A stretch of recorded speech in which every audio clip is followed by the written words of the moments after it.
Today we're going to talk about hearts and thoughts. And the one thing that you and I need to come to terms with is that if thinking would bring us to the truth, we all would be great sages. It's just how that would work.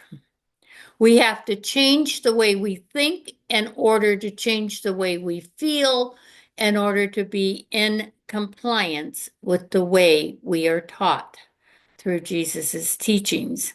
That means we have to have control over our hearts and over our thoughts. Speak to your problems, not about your problems. In Mark, Jesus spoke to the fig tree.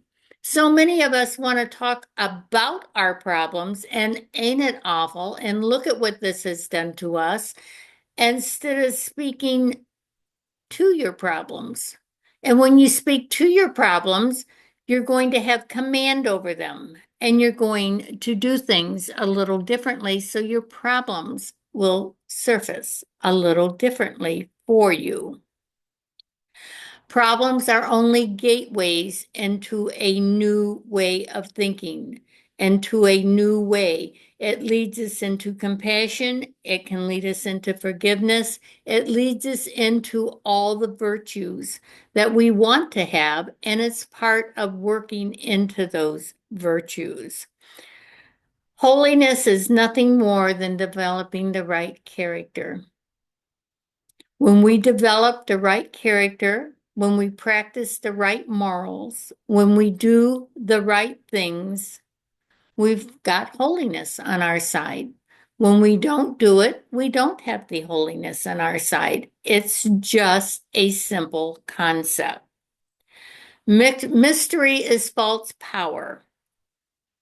When you try to be mysterious, when you don't give concrete answers to concrete questions, you're being mysterious.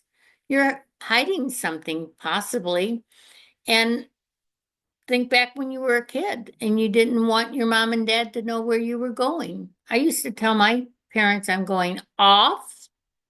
Oh, I'm going out. That simply meant I don't want you to know. Now, mind you, I was taking their car, using their gas, covered by their insurance, but I thought that I was independent.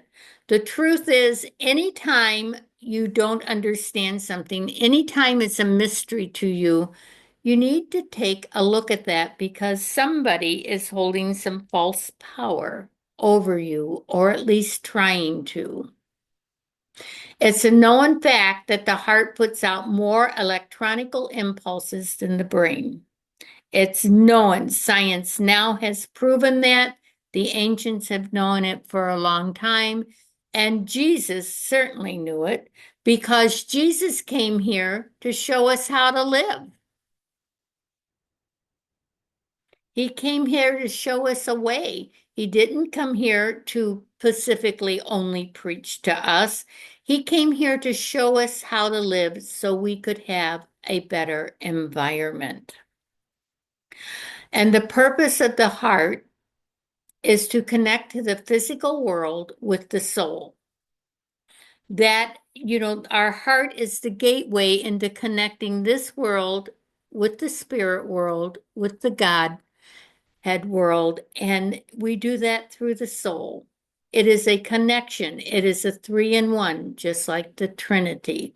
So that's the purpose of our heart. We have the same senses in our heart that we have with our physical being.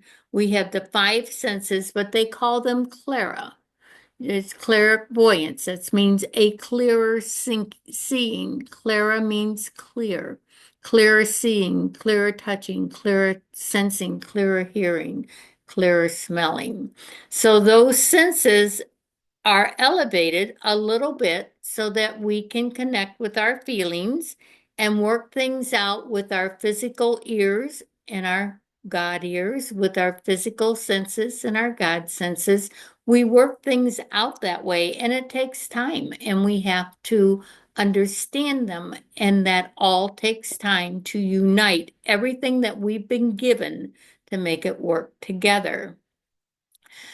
The head and the heart are 18 inches apart, but it will be the longest journey you ever travel. to follow what God has for you. Choices we make set the direction in our life. Whatever choice you make, that's going to set the direction that you're going in your life. If you don't like the direction, make another choice, make a change. And our peace comes within. We cannot have peace out there until we bring it from within and have it. Everything starts inside of us. So our peace will come from within how we handle ourselves with others.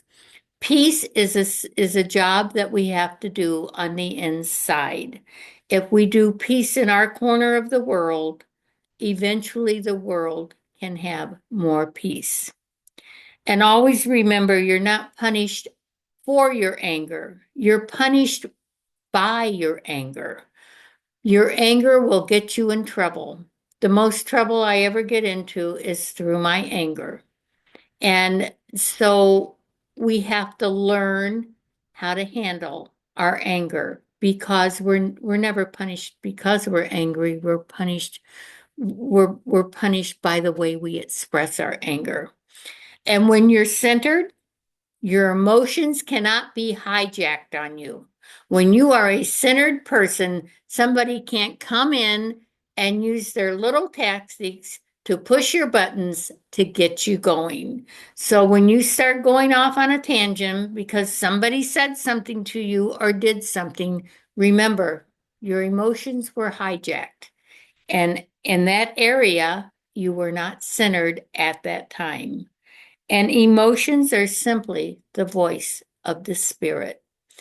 So remember, no matter what your problem, God is still the answer. And if you trust in your Heavenly Father, He'll never let you down.